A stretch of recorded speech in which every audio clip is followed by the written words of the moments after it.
The problem that the AI systems bring on the battlefield at the operational level actually create the vulnerabilities where the risk suddenly vertically jumps to the strategic level. And how does that happen? We all understand the OODA loop, the famous OODA loop. So AI-driven systems shortcut the OODA loop, and that creates that gap and vulnerability in the cause and effect. The effect it creates by getting into the OODA loop compresses the time so much that an adversary will not be able to evaluate the situation comprehensively and give a measured counter move to that move, for want of, I'm not getting into military jargon here, I'm trying to. So, and therefore, that creates that proverbial fog, which my friend here talks about. And most of the times, people will react irrationally, and the responses will be extreme, and which actually will break the entire facade of the rules of war around which we have been trained to fight or prevent the wars. And that's the biggest vulnerability of the AI as I see it. So at the operational level, this becomes very, very dangerous specter for me to be contending with a force where most of the decisions are AI-based. So my calculus gets burdened pretty soon, pretty heavily. U.S. friend had also put a very professional question. Under this new situation, the non-nuclear weapons also has an impact on the current war. To be candid, China's stance on nuclear issue is consistent and clear. As you know, put it in simple words, it includes several aspects. First, we adhere the peaceful development path, independent and defensive nuclear policy. October 16, 1965, the first atomic bomb exploded in China. We promised the no first use of nuclear weapon by China. Our goal is clear. Ultimately, we will comprehensively and eliminate all the nuclear weapon. Finally, the policy is consistent for the past 5 decades. We promise that under no circumstances we won't use the nuclear weapon to the non-nuclear weapon-free zone. This policy also is consistent. This is what we are making efforts in the past decades. Among the 5 Ps, we hope that the 5 Ps will also sign such a treaty, the no first use of nuclear weapon. If we can do so, we can reduce the risk and the role of nuclear weapon in national security. So we can further enhance strategic stability.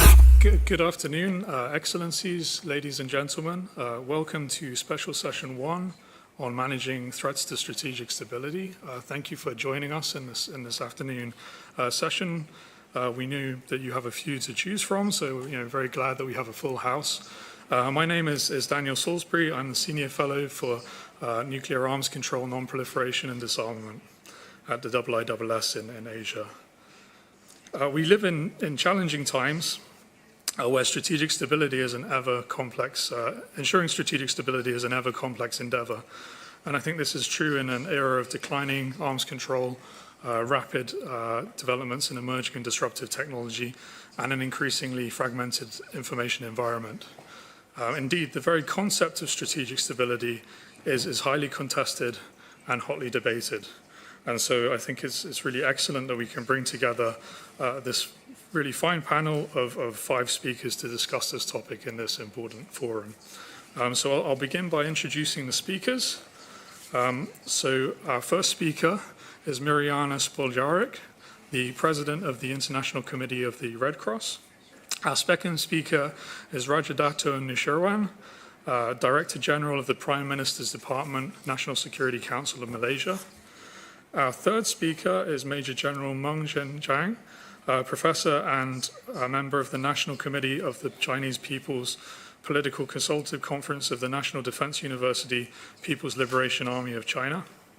Our fourth speaker is Lieutenant General Nauman Zakaria, Commander First Corps, Commander Central Command and Commander Army Rocket Force Command, Pakistan Army. And our fifth and final speaker is General Onno Eichelheim, Chief of the Defense from the Netherlands. So our speakers will speak for about 5 minutes each in the order that they appear in the agenda. And after that, we'll take questions.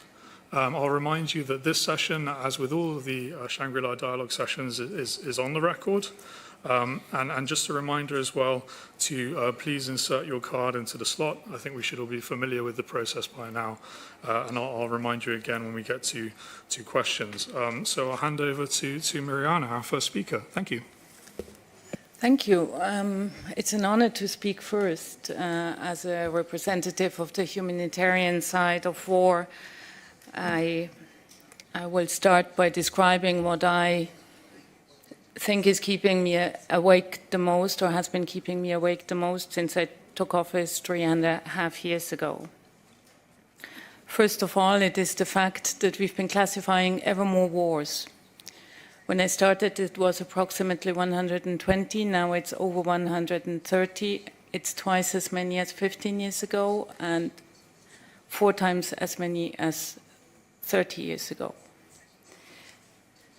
What is problematic, and there are 5 compounding challenges to this. What is problematic is that we don't only classify now non-international armed conflicts as we have for many decades, but increasingly international armed conflicts and potential large-scale armed conflicts that we cannot cope with from the humanitarian perspective. This is compounding with a realignment of so-called extremist violent groups, especially across Africa and the Middle East. Third component that threatens the security of civilians, but also of our own staff, is the combination of drones and artificial intelligence, because they create a situation where nowhere is safe anymore.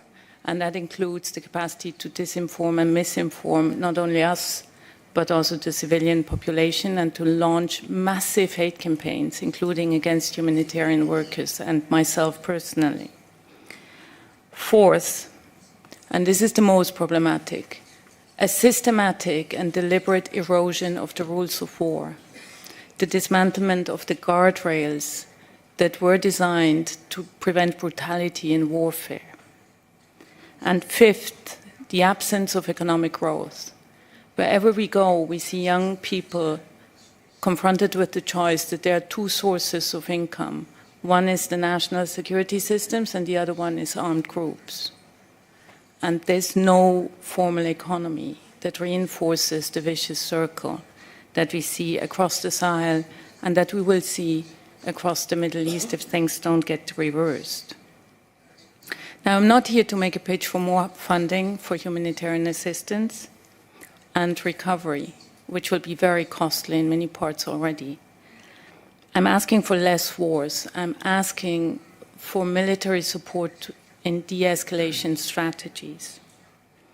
And my asks are 5-fold again. They're very concrete. It's starting with keep the moral high ground. What I'm missing nowadays is the focus on preserving life and the focus on values and principles also among the ranks. What we see are potential war crimes at scale in almost all the large conflicts that are active today. What they do is they don't only dehumanize societies, they dehumanize the military, because we are seeing military soldiers confronted with things they have to do that they cannot possibly recover from for a long time. The consequences for entire people will be disastrous. So we have to bring back the rules of war, we have to bring back discipline, and we have to bring back knowledge that these things are not permitted under any circumstances. Secondly, I'm asking you to uphold the rules of war because they are not ambitious treaties.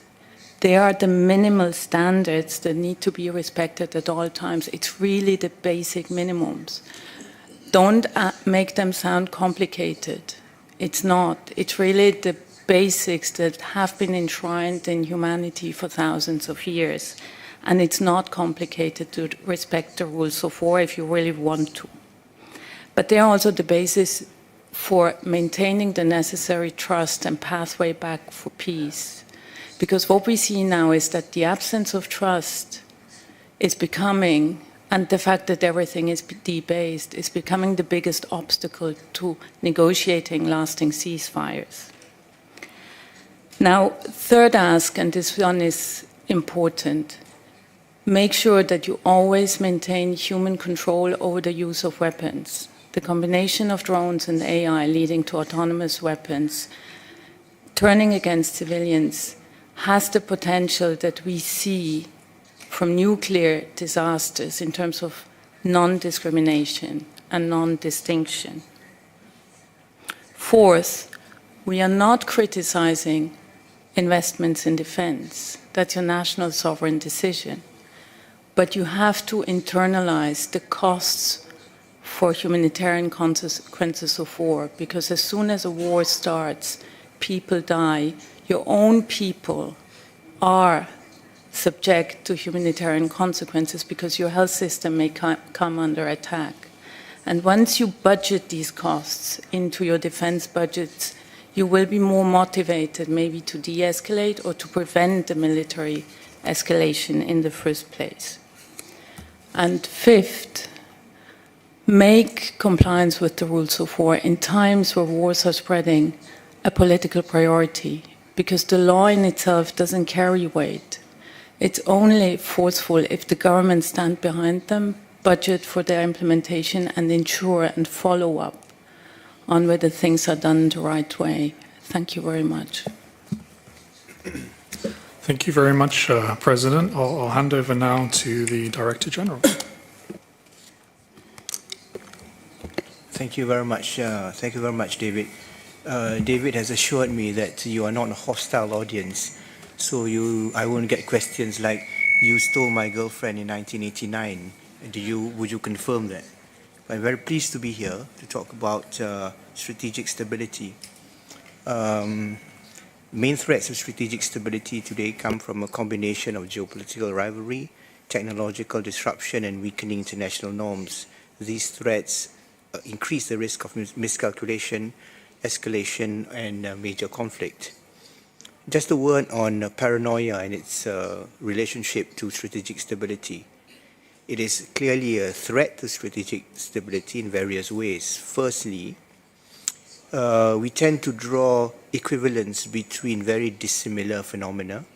For example, there is a case some have argued that the situation in the Straits of Malacca is akin to what has happened to the Straits of Hormuz. They are very dissimilar in very many ways. The only thing that's similar is that they're internationally important and strategic waterways.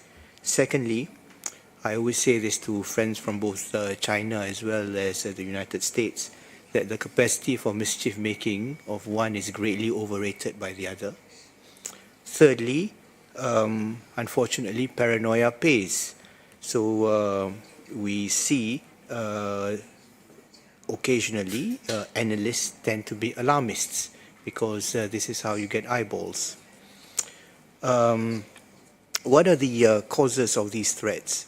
Obviously, major power competition is one. Secondly is nuclear modernization as well as the arms race. Thirdly, cyber warfare, which target power grids, communications networks, financial systems, as well as military command and control infrastructure. And a major concern is that cyber operations could be misinterpreted during crises and trigger escalation. Artificial intelligence and autonomous systems are another cause of threats. Space militarization is emerging as one, especially since modern militaries depend heavily on satellites for navigation, intelligence, communications, as well as early warning systems. Regional conflicts with global implications, what's happening in the Middle East, is clearly an example of this. Next, we have information warfare as well as disinformation.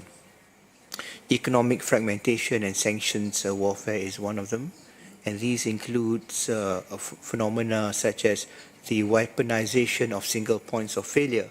So we see this in the context of maritime trade routes. We see this in the context of rare earths as well as advanced technology. The weakening of international institutions and norms is another reason why the threats to strategic stability has increased. Terrorism and non-state actors is one of them, as well as climate change and resource pressures. So clearly, today's strategic environment is often described as more complex than the Cold War, because instability now emerges from multiple interconnected domains rather than from nuclear deterrence alone. How do we address this? Firstly, we have to strengthen communication channels. And I just want to point out one fact, that strategic stability depends on strategic trust. But what do we mean by strategic trust? Frankly, in my book, I trust everyone. I trust everyone.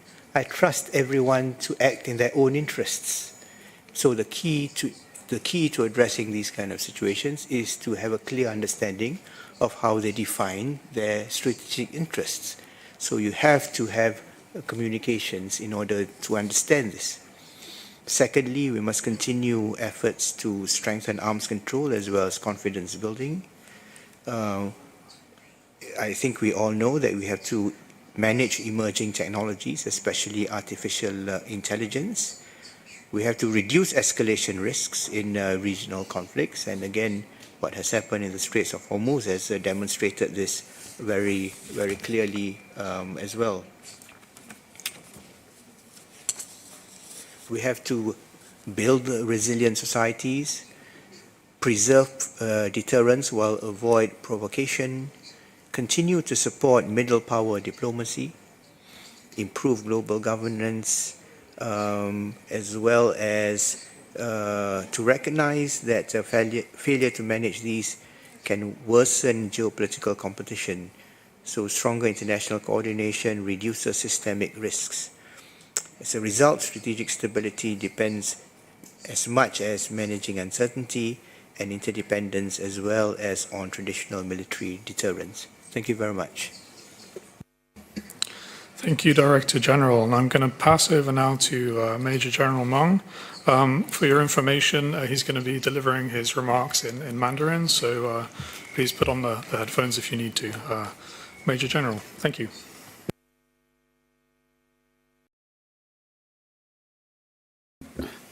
各位朋友、各位同事，非常荣幸啊，参加今天的这个平行会议。众所周知啊，香格里拉对话会为地区国家提供了沟通交流平台。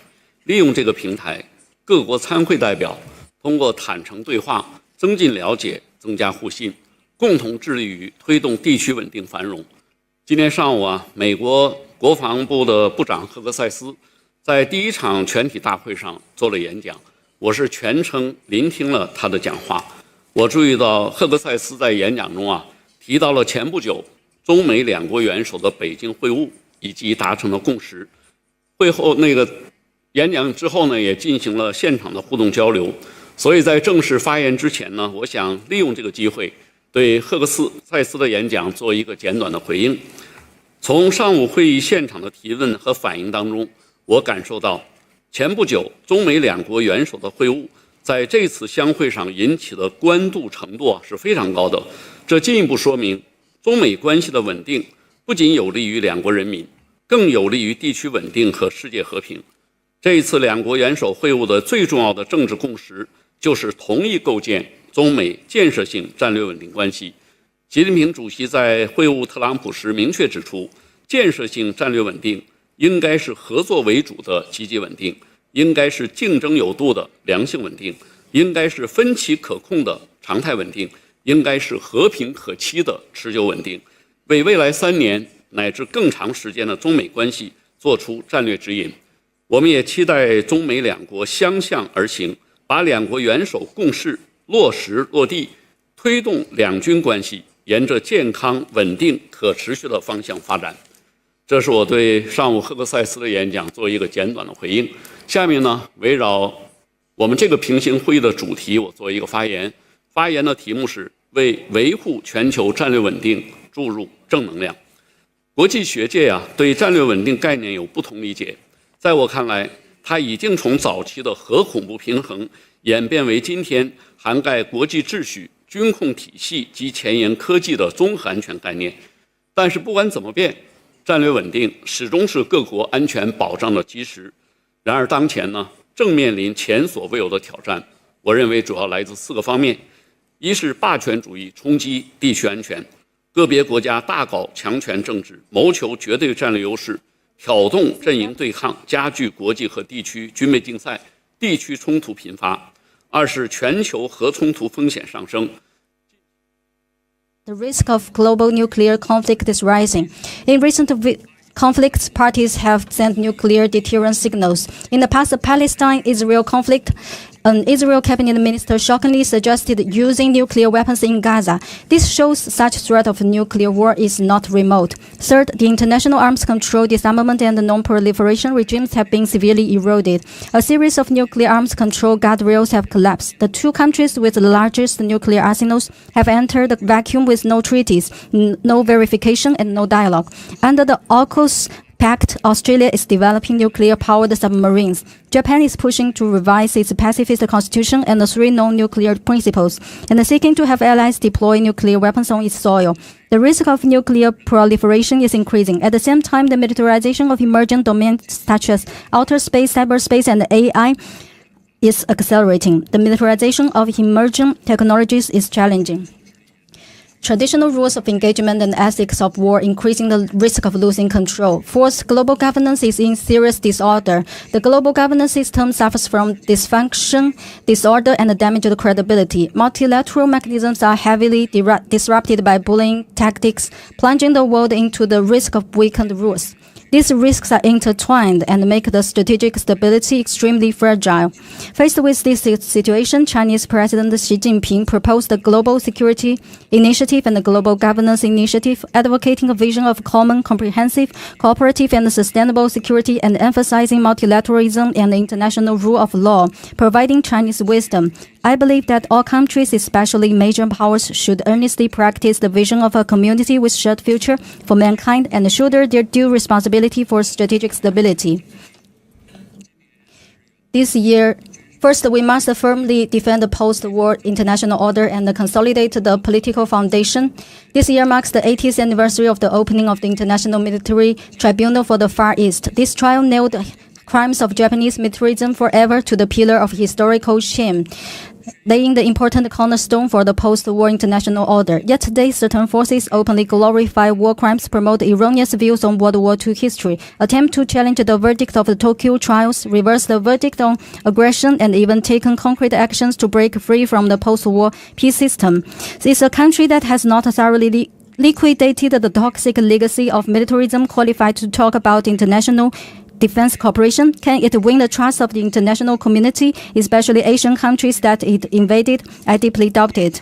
The lessons of history are not far behind. The world today stands at another crossroads. We must safeguard the achievements of the World War II and the post-war international order. Second, we must vigorously promote inclusive co-governance and build a fair and equitable global security governance system. Strategic stability should not be defined by a handful of countries, but on a broad participation.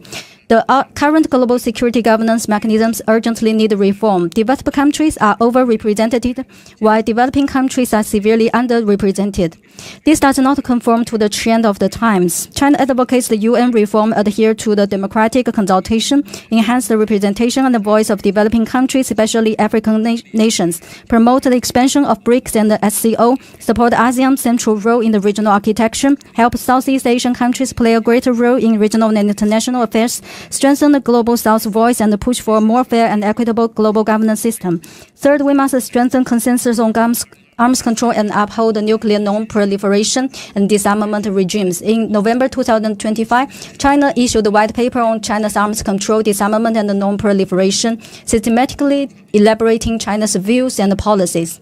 China proposed that 5 peace, negotiate and conclude a treaty on mutual non-first use of nuclear weapons, a critical step toward effective reducing strategic risks. The NPT remains the cornerstone of the international nuclear non-proliferation and disarmament regime. China supports upholding its universality, effectiveness, and authority. The country with the largest nuclear arsenal should fulfill their special responsibility and restart the nuclear disarmament process as soon as possible. Fourth, we must actively manage risks from emerging technologies and prevent a rules vacuum in military domain, allowing the algorithm to hold the power of life and death over human could easily lead to loss of technology control and might even turn the American film The Terminator scenarios into reality. I believe that the future development of AI should shift from technology for good to technology for security at all times.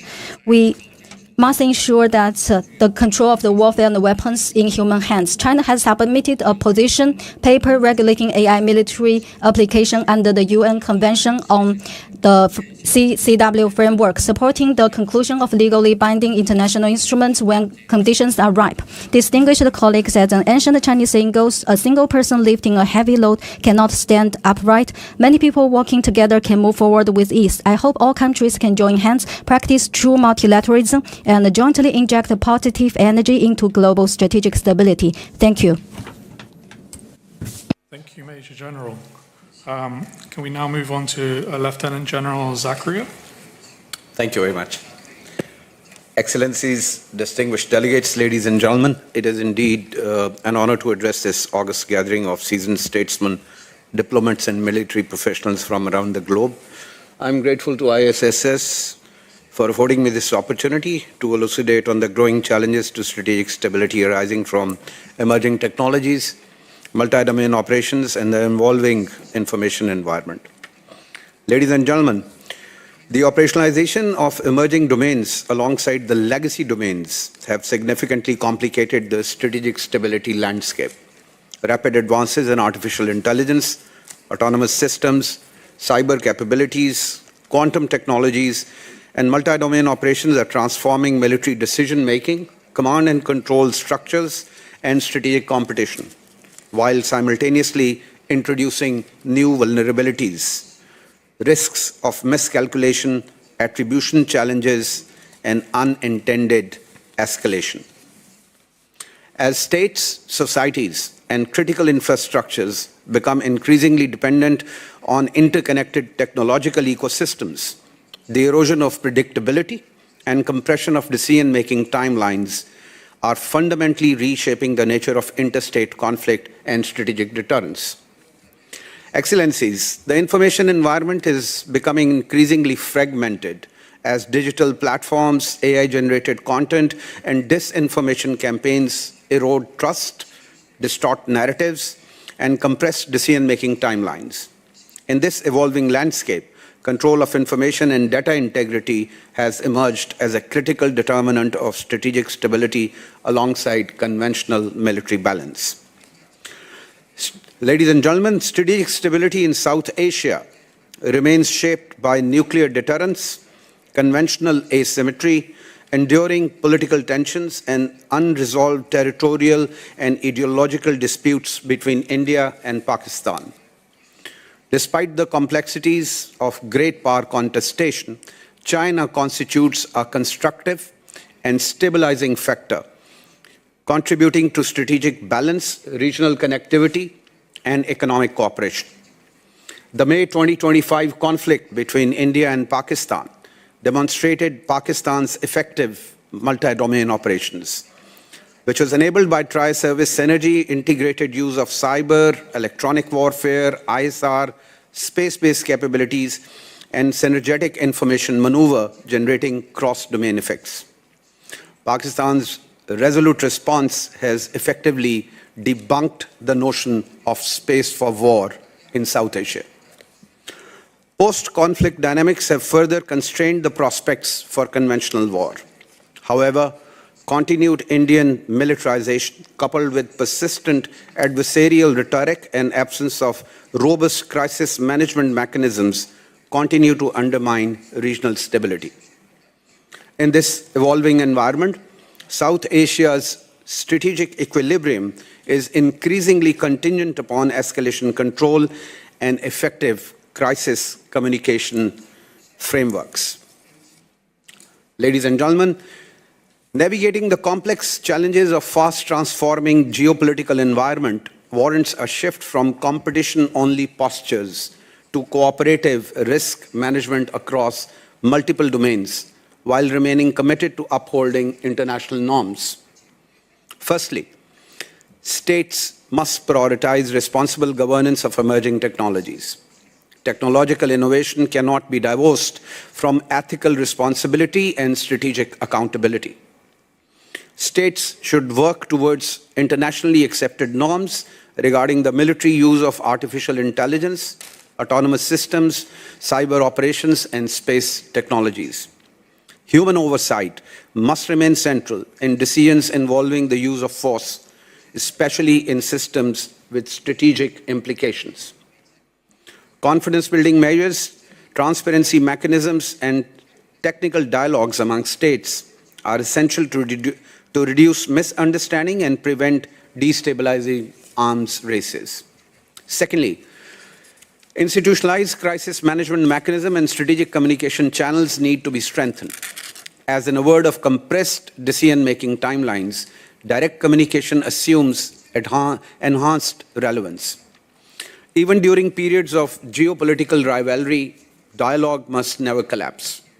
History repeatedly demonstrates that strategic stability is preserved not only through deterrence, but through communication as well.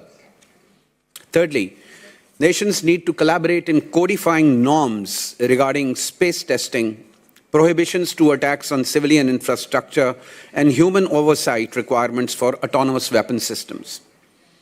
Norms do not discourage competitiveness, ladies and gentlemen, but they do set boundaries that make deterrence more calculable. International law and multilateral institutions must be adaptive to emerging realities. Technological transformation is outpacing our existing institutional and legal frameworks.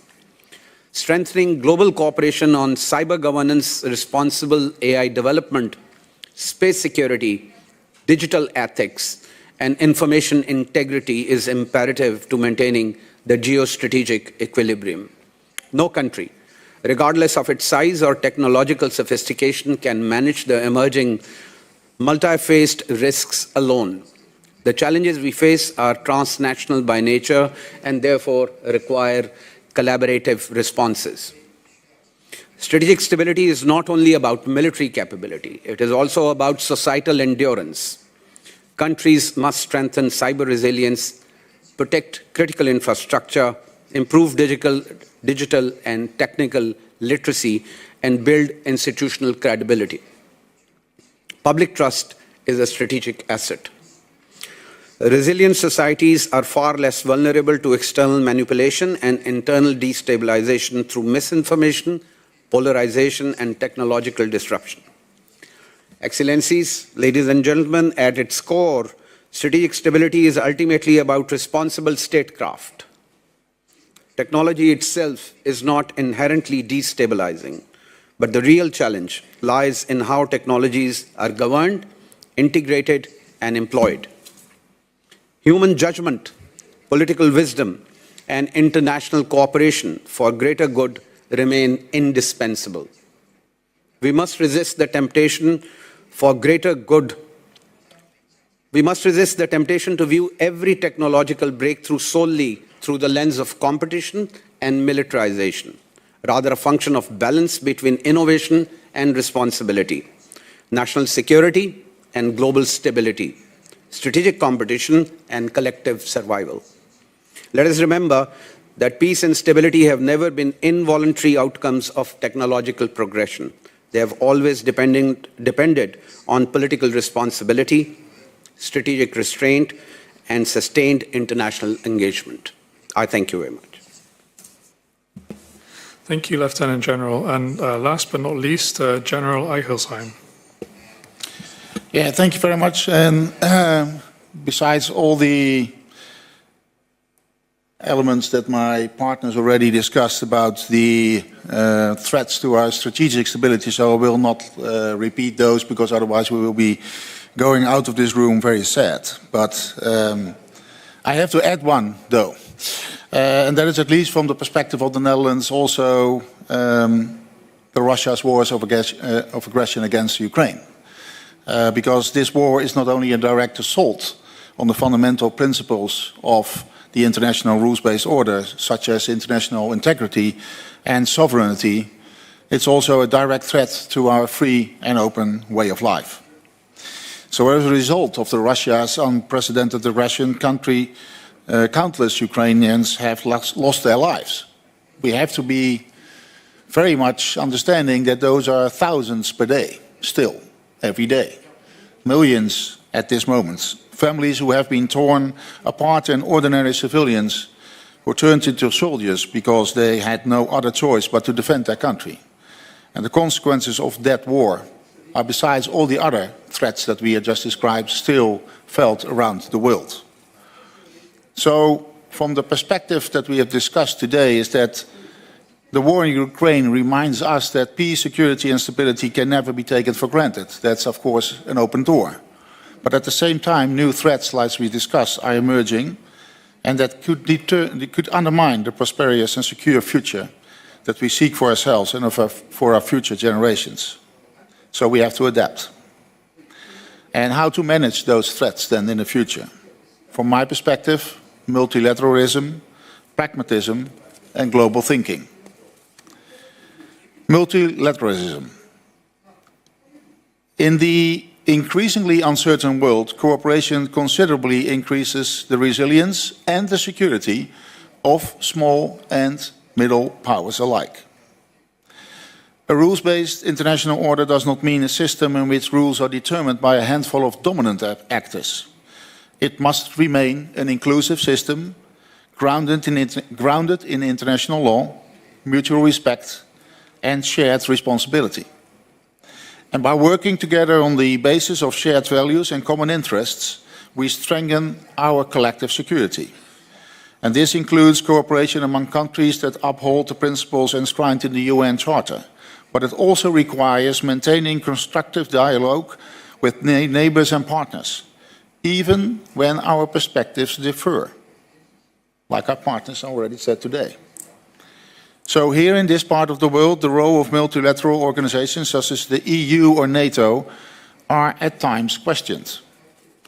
And people sometimes wonder how unity can exist alongside such a diversity of views among so many countries. But yet Europe's own history demonstrates precisely why multilateral cooperation matters. Our continent has experienced centuries of conflict, territorial disputes, and 2 devastating world wars.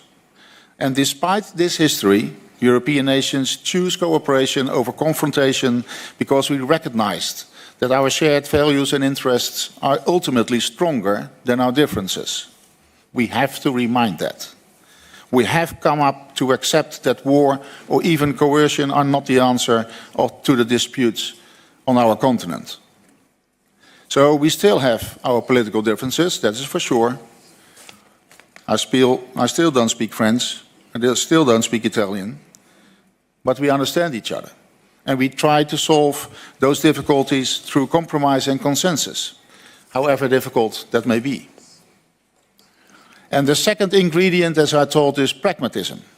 So the changing security environment sometimes requires us to reassess to reassess long-held assumptions and adapt our approach in order to protect what matters most. We see that reflected in the changing security posture of countries here in the region, but also in the significant increase in defense spending across Europe, which was not normal. Pragmatism may also require building partnerships with actors that may once have seemed unlikely partners, based on ideology alone, but more based on realism, shared interests, and common security concerns. A common threat can bring together various countries. And the third element is global thinking. Today's threats, as we all know, emerge in cyberspace, the information domain, or in space itself. And they are not bound by geographical borders or national solutions. And our national solutions are often insufficient to address them effectively. In my work, I engage with defense organizations from across the world. And while the importance of cross-regional cooperation may sound self-evident, it still requires a genuine shift in mindset. We must be willing not only to bridge geographical distance, as we are doing at this moment with our ship here in the region, but we also have to bridge our cultural differences. And that requires deepening our understanding of one and another's perspective, our experiences, our history, our strategic concerns, so we understand each other way better than we are doing at this moment. And when we bridge both geographical and cultural distances, we can build lasting trust and meaningful partnerships, which will make sure that we are safe and secure.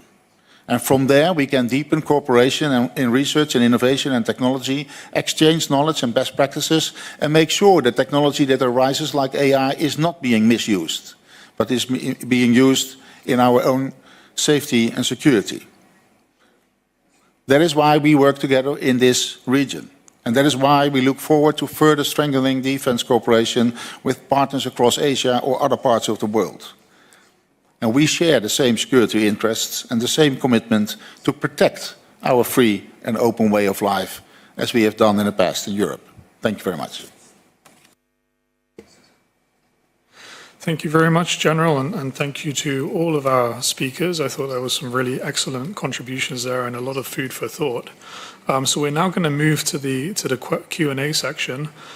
Just a reminder that if you haven't inserted your card into the slot, please do so, and press the button to ask a question. I've got some questions coming in here, and I'll begin. Or I should say, if we could answer the questions in the order of the panel, and after a couple of times in that direction, we'll maybe switch it the other way to try and alleviate the pressure a bit.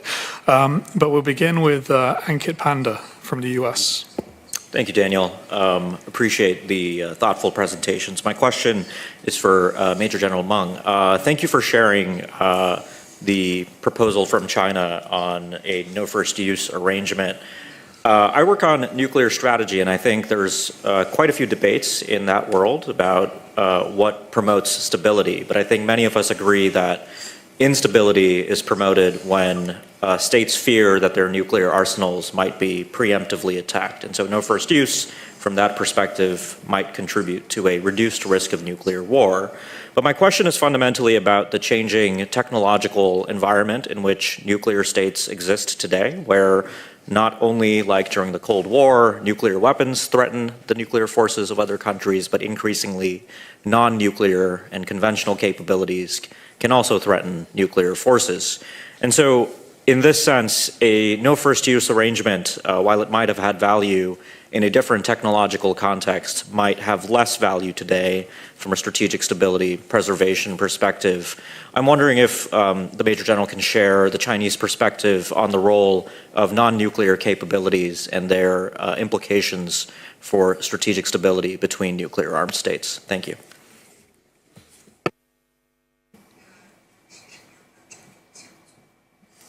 Thank you, Ankit. A couple of questions before we request answers. So I'm going to go now to Antoine Levesque from IISS. Thank you. I have 2+2 questions. I'll be quick. First of all, to General Nauman. So thank you very much for your thoughts. I'm addressing you here as the commander of the Army Rocket Force, which was stood up last year in Pakistan. In 2020, General Khalid Kidwai from Pakistan chose the IISS to elaborate on Pakistan's doctrine of quid pro quo plus. Earlier this month, on the 14th of May, he is reported to have talked about a quid pro quo plus option for Pakistan. In the position you are in as commander of the Army Rocket Force, could I ask you if you conceive of that rocket force as being particularly usable in the context of it being strictly a conventional rocket force? If so, are you confident, is Pakistan confident, that it can retain escalation dominance while restraining the most uncontrolled dynamics which are part of the fog of war? Secondly, to Major General Meng, sir, could I ask you in the context of Ankit Panda's question, whether you reckon that India-China relations benefit from sufficient strategic stability? And finally, to all panelists, 2 questions.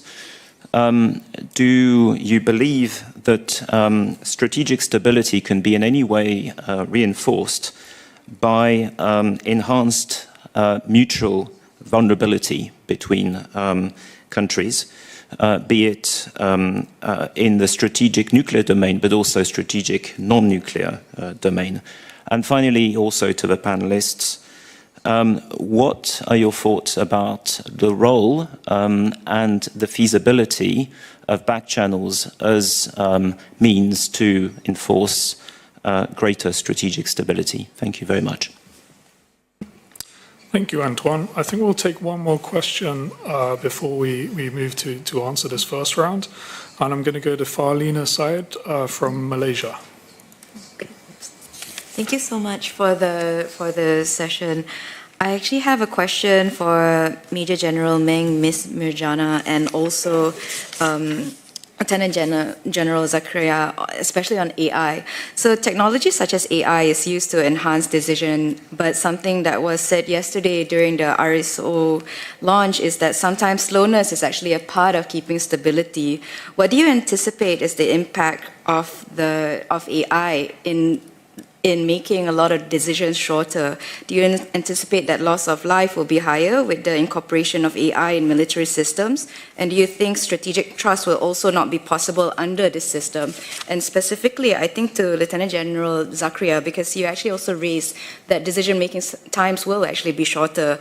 Are risks from shorter timelines and potential escalation enough to reconsider including AI in systems that enhances decision-making? Thank you. Thank you very much. So we've got some really interesting questions there.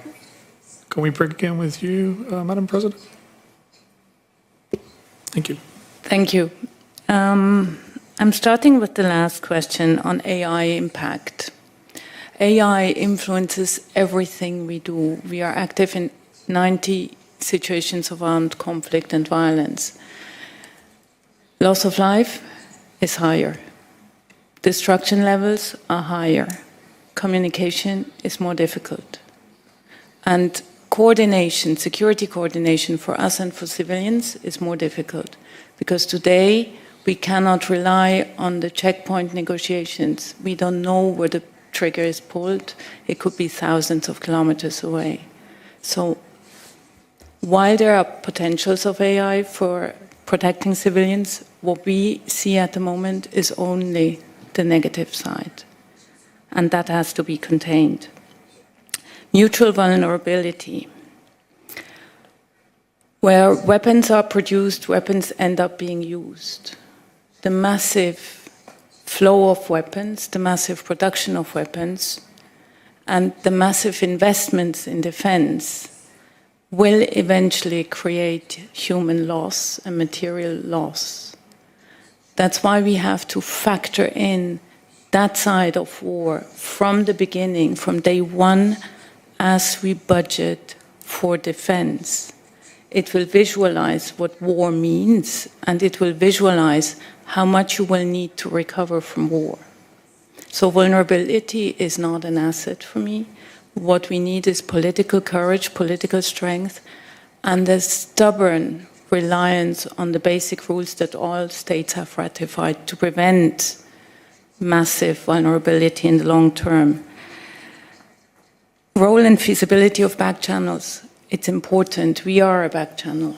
The hostage release in Gaza that led to the ceasefire, that was back channeling for 2 years. We are very discreet, we are very silent, very confidential. And these operations are highly complex. We need military expertise, explosives expertise, medical expertise, all sorts of expertise. That is neutral intermediary work in action, and that can save lives in the long term. And you need to support actors and institutions that have the capacity to do that. Thank you.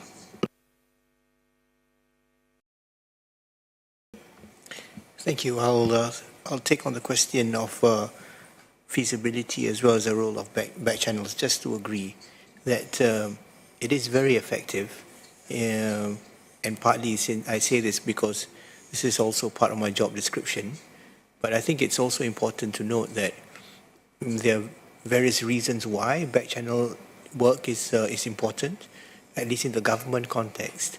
You have to have the entire establishment behind you if you are to be an effective, if you're going to do work, good work as a back channeler. Otherwise it doesn't work, because there's always a temptation or is a danger that you have a person who's doing back channel work, but in the end that doesn't result in a coordinated response effectively in real terms from the bureaucracy in general. So it's one thing, so the back channeler has to do two things. One is get his agreement from the person with whom he's interfacing, as well as from within important players within the bureaucracy itself. So that's how it usually works. Thank you. Thank you very much. Major General Meng, would you like to answer some of the questions posed? Thank you. Thank you very much for your questions. I think I received the most number of questions. I will answer the later question first by Malaysia friends, and about AI and the decision making in the war, how much it will affect the war, to what extent will the war risk increase. To be candid, the military application of the AI is of great concern. As we know, the AI developed exponentially, has exceeding the expectation of the scientific circle. Look back at the history. No matter what major scientific invention has been created, it will bring impacts on two aspects. On one hand, it will be empower humanity. On the other hand, will bring disaster as well. So I remember the father of atomic bomb, the Manhattan Plan's leader, Oppenheimer. After the atomic bomb exploded, we made a remark. I like demon bring disaster to the world. Then they use take this moment as Oppenheimer's moment. A great invention in science, on one hand, will bring welfare to humanity. On the other hand, may bring great disaster. Since the last 1940s, after nuclear weapon invention, it's such a consequence. The reason why I raise this example is I'd like to say that today the AI, it lead the fourth revolution on the science and technology and bring tremendous changes on people's life in all aspects. the impact is not only a single domain, but it's a kind of ecology. In the future, the human society cannot live without the AI ecology. So in my speech just then, I have put forward that we should pay special attention to the AI's impact on the war. We say the impact on the war. In recent years, the local warfare, it has profoundly reflected its impact. If the Russia-Ukraine war conflicts have initiated such a start, it's just taking shape, while the U.S., Israel, and Iran conflict has reflected the AI's military applications' more dangerous aspects. Use all kinds of big model in decision making. In the past, we say the AI has a supportive role in the war. But this time, as I remember, in the first day strike on Iran, the U.S. Through the AI system select more than 1,000 targets. As I remember, in the history of war, it's the first time rely on the AI. From one aspect, it accelerated the effectiveness, but on the other hand, it may let the war go to uncontrolled direction. So what shall we do? China has put forward many initiatives. In many international occasions, we put forward systematic way of governance. In 2021, China has the UN the Certain Conventional Weapons Convention. We have hand our position white paper from the strategic security, military policy, laws, technological security, research and development, risk control, and military policy, laws and moral and international cooperation. We put forward a systematic view from 8 aspects. Last year, the first conference of UN, China's delegation stress again such a position. I think ultimately such a problem should be solved from the ideal, especially the major countries' ideology. Ideology decide the policy, policy decide the action. For example, the UN's AI advocate AI application should take people first and to take AI toward good, but also toward security. We stress that the weapon system's decision-making should be firmly on the hands of people. We oppose the use of the AI that is not controlled, the lethal weapon system not controlled by human. Such a position, among all the Asian powers, China has the clearest stance on this position. This answer to Malaysian friends. And the U.S. friend had also put a very professional question. Under this new situation, the non-nuclear weapons also has an impact on the current war. To be candid, China's stance on nuclear issue is consistent and clear. As you know, put it in simple words, it includes several aspects. First, we adhere the peaceful development path, independent and defensive nuclear policy. October 16, 1965, the first atomic bomb exploded in China. We promised the no first use of nuclear weapon by China. Our goal is clear. Ultimately, we will comprehensively and eliminate all the nuclear weapon. Finally, the policy is consistent for the past 5 decades. We promise that under no circumstances we won't use the nuclear weapon to the non-nuclear weapon-free zone. This policy also is consistent. This is what we are making efforts in the past decades.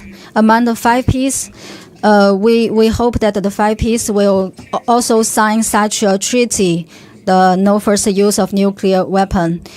If we can do so, we can reduce the risk and the role of nuclear weapon in national security. So we can further enhance strategic stability. I think this also answers the question about the keynote speech. So let's go back to the U.S. friend question, that is non-nuclear weapons role. It also has a great influence on the modern warfare, but it involves many technical details. To be frank, I'm not a technical expert. I'm a study strategy, including AI, the non-nuclear weapons influence. I studied from the strategic level. So on these issues, I wish all the experts in this field, on one hand, not only the technology experts, also the strategic experts, we study them together. We can find the path out. So the non-nuclear weapon issue will not increase the risk of the nuclear war. So this is my answer. Thank you. Thank you, Major General. We can move on now to the Lieutenant General's answers. Thank you. Thank you very much. Let me first thank Major General Meng for tackling the AI question asked by our Malaysian friend there at the strategic and policy level very aptly, so I will attempt it at the operational level as a practitioner. The problem that the AI systems bring on the battlefield at the operational level actually create the vulnerabilities where the risk suddenly vertically jumps to the strategic level. And how does that happen? We all understand the OODA loop, the famous OODA loop. So AI-driven systems shortcut the OODA loop, and that creates that gap and vulnerability in the cause and effect. The effect it creates by getting into the OODA loop compresses the time so much that an adversary will not be able to evaluate the situation comprehensively and give a measured counter move to that move, for want of, I'm not getting into military jargon here, I'm trying to. So, and therefore, that creates that proverbial fog, which my friend here talks about. And most of the times, people will react irrationally, and the responses will be extreme, and which actually will break the entire facade of the rules of war around which we have been trained to fight or prevent the wars. And that's the biggest vulnerability of the AI as I see it. So at the operational level, this becomes very, very dangerous specter for me to be contending with a force where most of the decisions are AI-based. So my calculus gets burdened pretty soon, pretty heavily. Thank you very much. Hope that takes care of that part. Now I come to some heavy lifting here. The rocket force. And before I answer your question directly, sir, let me set a context for the audience sitting here. Pakistan and India, we find ourselves in a neighborhood which is very unique, and we all understand that. We are two nuclear-armed rival nations. There have been nuclear-armed rivals, and the nuclear theory has been expounded starting from 50s till kingdom come, very deliberately. But this is a special case where the reaction times are not in minutes, they are in seconds. So that's very special to South Asia, and that's particular only to South Asia. We have seen since the so-called Operation Prabhakaram, Indians trying to create the notion of, again, so-called space for war under the nuclear overhang, because they thought that in all-out war, it will be difficult to achieve their political objectives. politico-military objectives also, and military objectives also. So the quest of finding that space for war brought Indian strategic thinking, where non-contact warfare was thought to be the panacea for the problem, the solution for the space for war. And I'll share a very interesting thing with you. The mission that my army has, given by the government of Pakistan, I'll share the first two words of that mission. And they say, deter war. The primary mission of the Pakistan military is to deter war. And should it happen, then we'll do what we have done always. And we did it last May 25, last year, for everybody to watch. Rocket Force 火箭军的目的呢，在5月份就已经表明了，也就是填充这个，也就是要 of our neighbors, the Indians. And what it does also is it raises the escalation ladder, so the rungs are suppressed. The decision making, again, with or without AI, is compressed, because we are talking about what I said in my preamble, two nuclear-armed rival neighbors. So when they are rocket flying in the air with such short flying times, and in absence of any formal crisis management mechanisms between the two countries, unfortunately, the international community is the one that gets worried. Obviously, between our two countries, the dynamic plays as it does play. Your specific question was, so this was basically the preamble in which, the context in which the rocket force has been created. It is a strictly conventional force. It has got nothing to do with the strategic nuclear forces of the Pakistan. It has a separate command and control structure.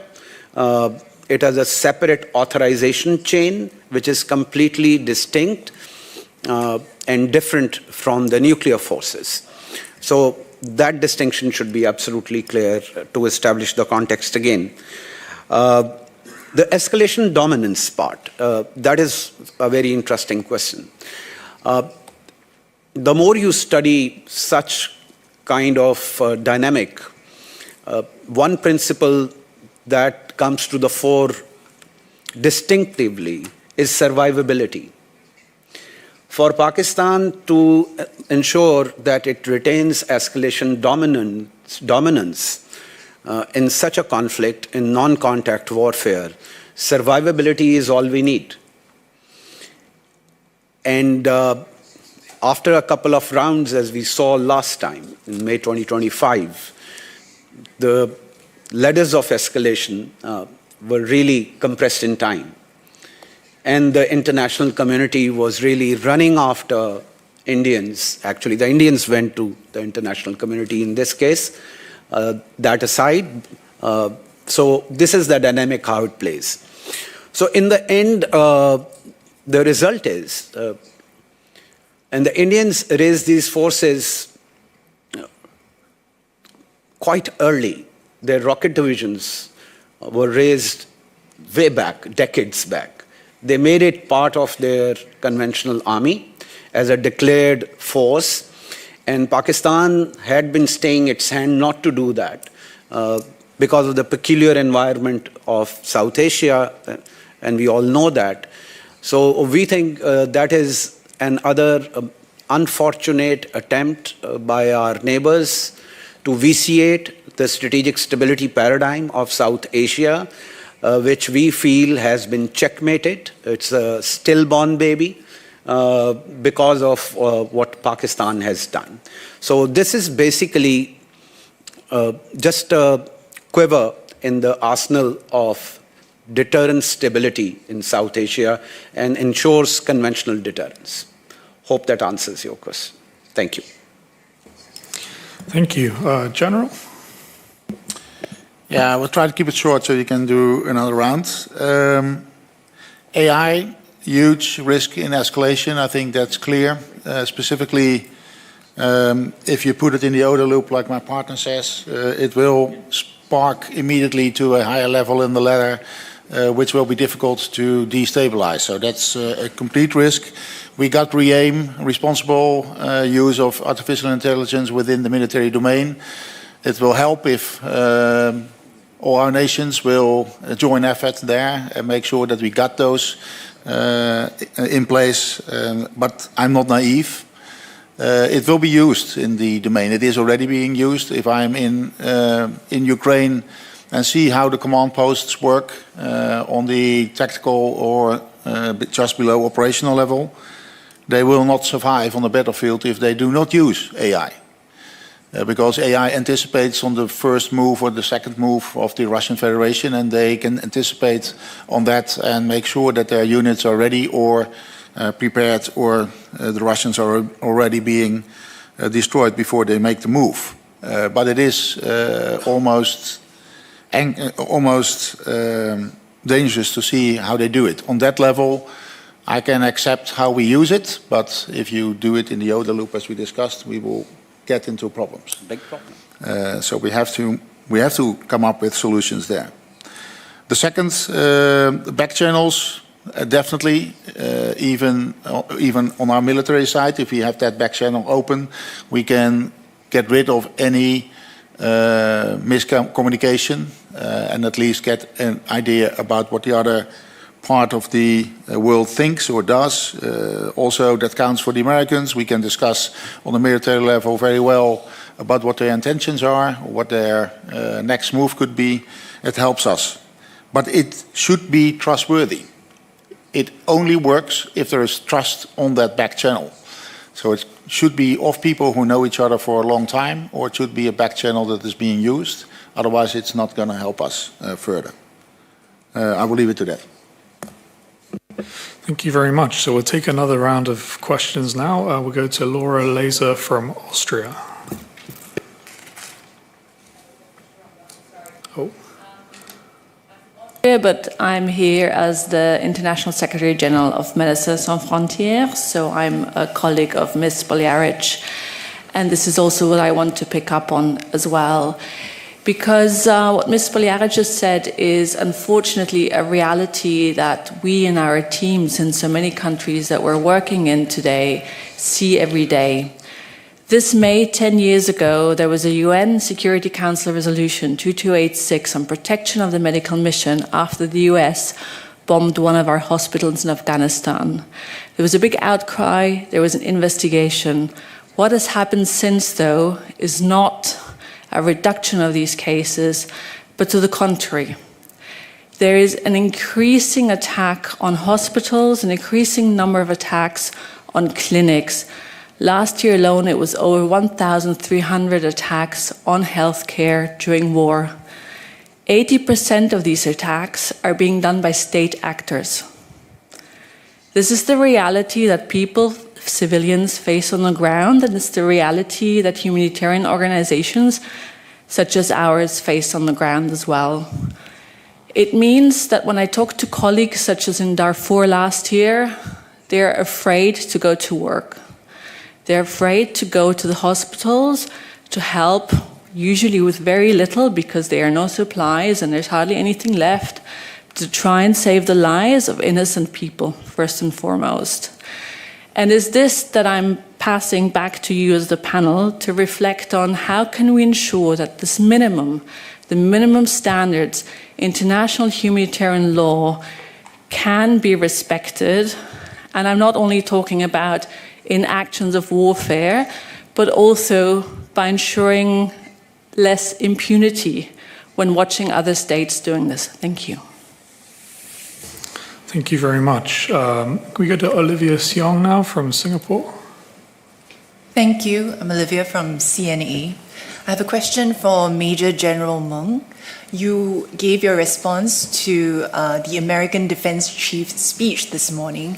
I'd also like to ask you about the part where Secretary Hegseth said that US-China relations are better than they have been in many years, but he also spoke of what he called, quote, rightful alarm over China's military buildup in the region and asked allies to up their defense spending.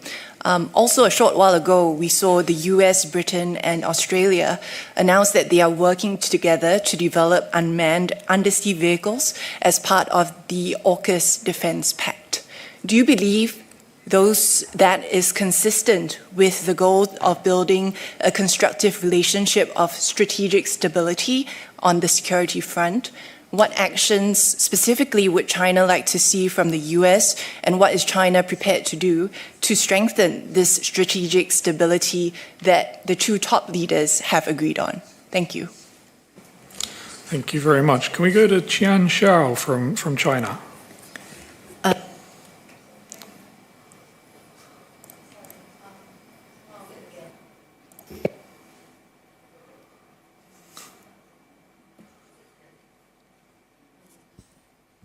Sorry, my question towards the Madam President of ICRC, and we noticed that UN Security Council has just had an open debate on the protection of civilians in armed conflict, and also ICRC together with China and a few other countries launched the initiative to galvanize the firm commitment to international humanitarian law, and also following up our colleague from these Doctors Without Borders. In your view, what has made protection of civilians in armed conflict so difficult right now? We should at least offer some minimum level of assurances, right? My second question towards the Dutch Defense Minister. In terms of the responsible use of AI in military domain, you mentioned that Netherlands has done a lot in this area, and we also applauded for Netherlands' contribution. So, but it seems as if there's a very slow progress in this regard. So my question is, what is the biggest obstacles in making progress in this area? Thank you. Thank you very much. Let's go to Asarios Min now. Your microphone is on.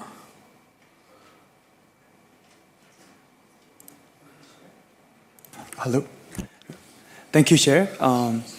Inspired by the theme managing threats to strategic stability, it's hard for me not to think about the domestic affair that have shaped the foreign policy, and especially for major power that make these public opinion in the era of AI to become the destabilizing force into strategic instability that we are facing right now.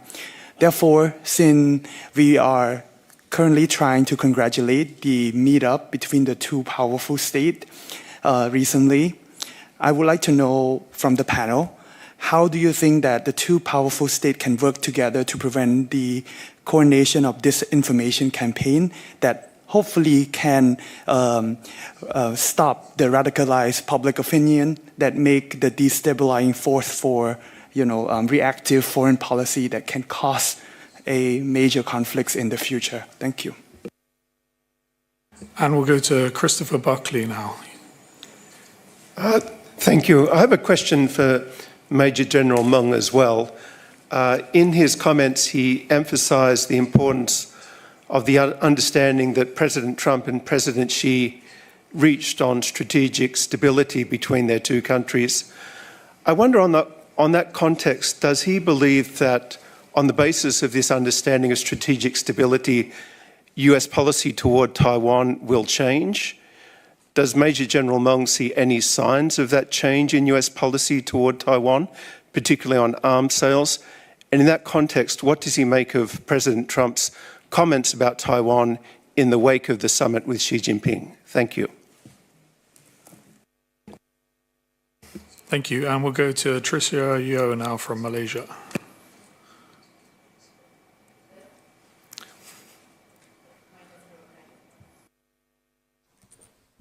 I think it's because I'm turning them on and everyone is turning them off. Thank you, Chair. Thank you, Daniel. I have a comment first and then a question after. My comment is a reflection on the interventions made by both President of ICRC as well as General Meng. The reflection is that her comments and emphasis on the values of humanitarianism, I believe, directly actually contradict what the US Defense Secretary has called to increase militarization in the world today. So that's just a reflection point, and we do know that the world is going through that trend. The reflection on General Meng's comment on how he believes, if I interpret this correctly, multilateralism is also increasingly becoming more difficult. And this brings me to my own reflection from today thus far, and I hope this is possible because I believe purpose of dialogue is to provide a perspective from our region, specifically from my country. The point of view from many of citizens in some of the countries in this region is that indeed there's an inconsistent application of the rule of law. There's so much being said about international rules-based order. Many actually view that these rules are interpreted arbitrarily and unilaterally.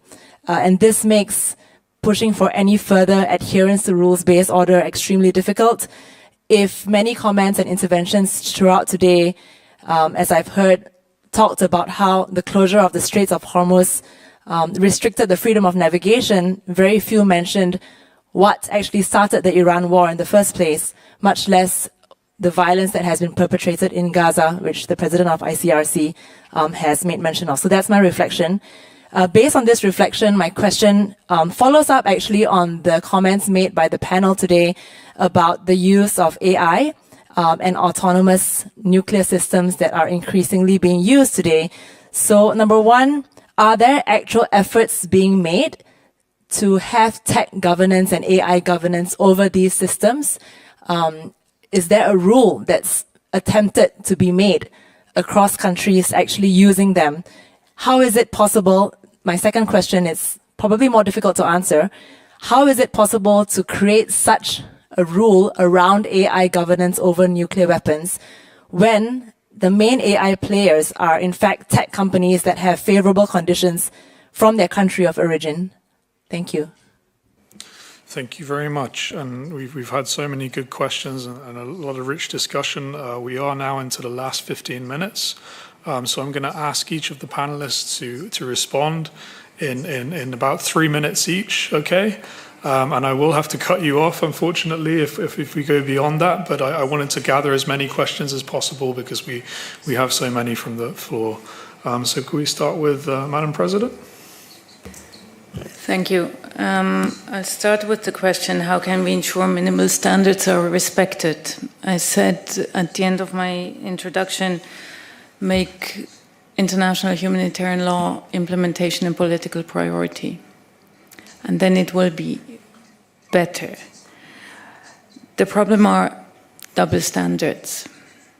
All states should recognize that their own security will increase if double standards are not the norm as they are today, and they should recognize that their own security will increase if they return to a protective and not a dismissive interpretation of international humanitarian law.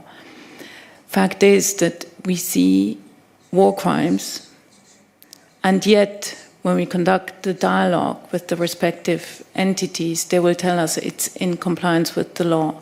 The question is how you interpret the law and how you design your military strategies. That alignment between the law, how you interpret it, and how you design your military and defense strategies is essential in how much loss and how much cost you create in the event of conflict. Now, the initiative is precisely addressing that was mentioned. It was launched with China, France, Jordan, Kazakhstan, Brazil, and South Africa in the September 2024 General Assembly.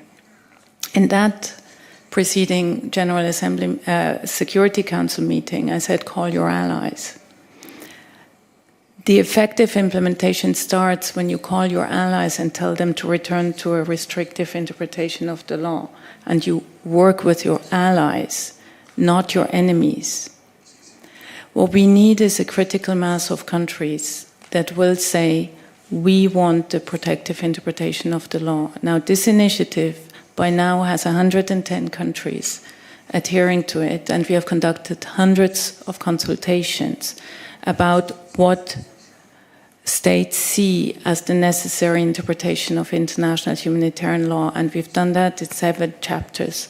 Naval warfare, new tech, protection of medical installations, and protection of civilian infrastructure. National implementation of the law, the relevance for implementing the law and preventing wars, and the relationship between IHL and peace, because traditionally the first steps towards a ceasefire agreement happen within the framework of international humanitarian law and with humanitarian steps. So that's not destroying this framework enables you to return to a ceasefire. Now, 150 states have participated, and the overwhelming majority wants the law to have the de-escalating potential. The majority of states don't want to get drawn into conflicts, and this is what we build on. The 3 powers, China, Russia, and the US, are particularly important. They hold a lot of military might, so their responsibility to de-escalate and ensure minimal standards is much higher, because they can influence much more whether a de-escalation happens. But there are 24 other states that have an influence on current situations, and they also have to activate in favor of de-escalation. I'm just returning from Iran, Iraq, and Jordan. Any further escalation from a humanitarian perspective, but also economic perspective, risks getting out of control. And this is why we have to emphasize negotiations, and that requires leadership. Now, Jordan will host on behalf of the SIX an international conference on 7 December. It will be hosted by the King of Jordan. This conference has one objective. It's to link the practical steps that the military undertakes with the political leadership. What we need is alignment between the top political layers and the military leadership, that minimal standards have to be respected and integrated into military strategies. I hope that this conference will be a success, but I also want to emphasize that the US is still our largest funder by far, and the frequency of discussions around compliance with international humanitarian law at all levels is highest with the United States, and we discuss our reports on their conduct of hostilities with them on a regular basis. And this is what counts. It's the constant engagement around these questions. Thank you. Thank you very much. Director General, your 3 minutes. Thank you very much. On the issue of AI and how it relates to nuclear technology and nuclear weapons, etc., I can only make a very dramatic appeal, and it is not anything new, which is to go back to the other half of the nuclear equation, not just non-proliferation, but complete and comprehensive disarmament. Nobody seems to be talking about it now, but this was certainly part of a very realistic equation. You get rid of nuclear weapons, and therefore you don't need to worry about the use of AI in these horrible weapons. But that doesn't seem to be the case right now. So that's the first point. Second point is on AI. It's again a very strange situation where we can do what we are supposed to do, but we are not doing it. There was a time, if you remember, when everywhere in the world you would have different types of systems for mobile phones. You go to Japan, it doesn't work. You go to the US, it doesn't work. So we had to have 3 sets of mobile phones, frankly.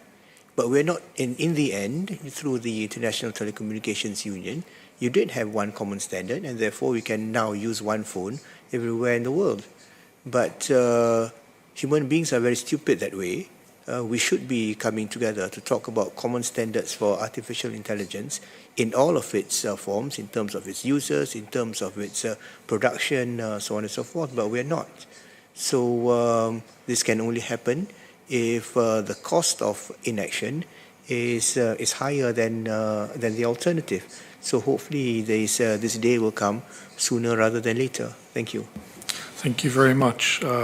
Major General Mang, you received many questions, and there's not much time left on the clock, so I'd appreciate if you could answer one or two as well as you can. Thank you. 好，我严格控。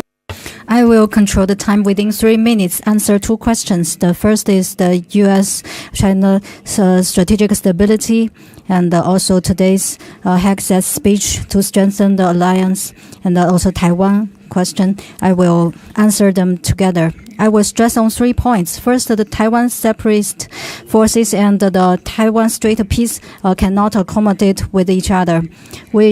If we want to safeguard the peace of the Taiwan Strait, we should oppose the Taiwan separate forces. This is our red line.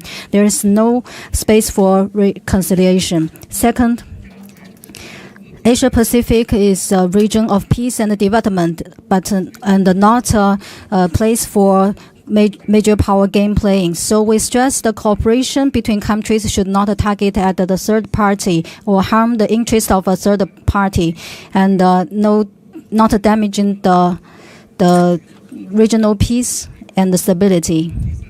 The third point, China and the U.S. relations, stable development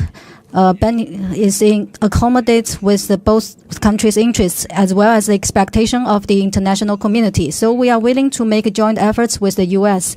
to consolidate the common consensus of the two heads of state, strengthen cooperation and the dialogue, and handle the disparities well, and promote the bilateral relations toward a stable, healthy, and sustainable direction. That is my answer. Very much for keeping it so concise. And I'll pass now to the Lieutenant General. On AI, very pertinent questions, and we are all rightfully worried about the issue. Till the time there is not a collective decision on the larger question of AI and its usages in various aspects that concerns across the human want, the human spectrum, I think it'll be very difficult to bring in a uniform AI governance. And we all hope and pray it comes earlier than later. Thank you very much.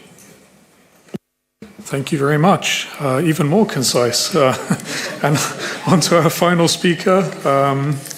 Your 3 minutes. The bar is set high now. Yeah, it leaves me, well, I got 2 minutes actually, so that's more than one you. There's 1 minute more. But anyway, why doesn't it work? Well, it works, re-aim, but why doesn't it go fast enough? I think more nations should be involved, because now you see there is some fear with nations that are involved, that they restrict themselves too much by getting regulations on AI. So that's one. The second one is that, to be honest, AI goes faster than how we can think about the usage of AI. So we need to increase the frequency of having these meetings with each other to come up with solutions faster than AI actually develops. So that's on that question. And then on the other question about humanitarian law, yeah, we have to be more vocal about it. All nations have to be more vocal about it when we see that it happens. We have to address it continuously. We don't do that anymore, or at least not more than enough, not good enough. So, and I'm not naive that will be the direct solution. We are educated in how we can use it. So we can also tell our politicians, hey, now you have to act. And I think if we don't do that, this will only go worse in the near future. So those were my 2 minutes. Thanks, Chair. Thank you very much, General, and thank you all for joining us for this special session. I think we had so many questions and so much interest. It's a really good sign, and the quality of the discussion has been really high, so thank you all for the questions. And I think the only thing left to do is to thank our panel in the usual way. Thank you.